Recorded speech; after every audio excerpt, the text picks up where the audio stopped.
And for more on this, we're delighted to be joined over the telephone by our guest, Dr. Ismail, our political analyst. Dr. Ismail, good afternoon to you, sir.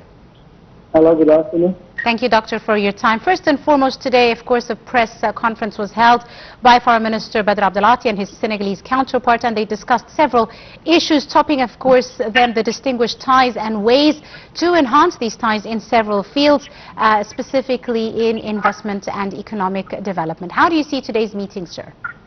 We're sure that this meeting is a part of the strong attitude of Egyptian government for Africa.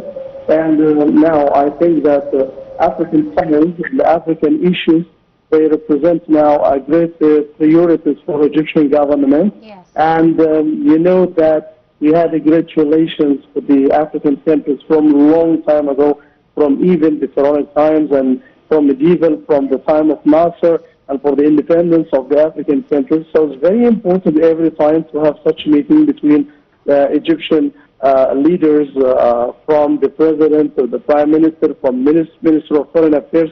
That is very important to strengthen the relations between Egypt and the African countries.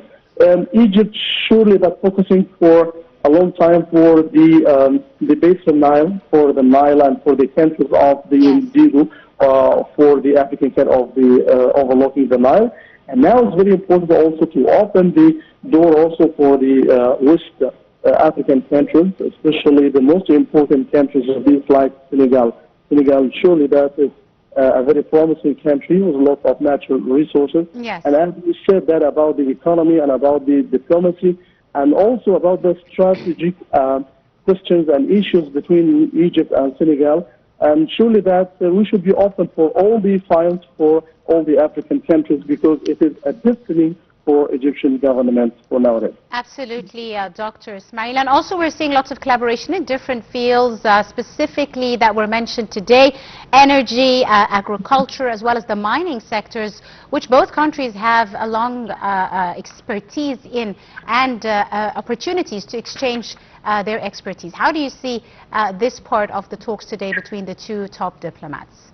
I think for a strong diplomacy, it should also followed by a strong economy and a strong investments between Egypt and the African countries. Yes. Egypt is considered to be the gate for African countries. Egypt is a link between African countries and the Asian markets and the European markets. So Egypt is on the center, and also especially with the Suez Canal that we have, that linking between most of the continents on the earth. So it's very important to benefit of all these privileges that we have for our geography, for our also natural resources, and also for what the other countries that they have. Also, Egypt started to have economic cooperation with lots of African countries.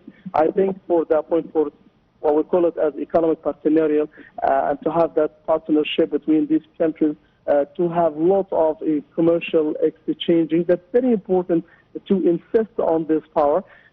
As I said, also the African, after the period of President Mubarak, that we ignored the African for 30 years, so it's now that it is the time to play an economic role. As I said, that the role of diplomacy, it's not enough for the Africans.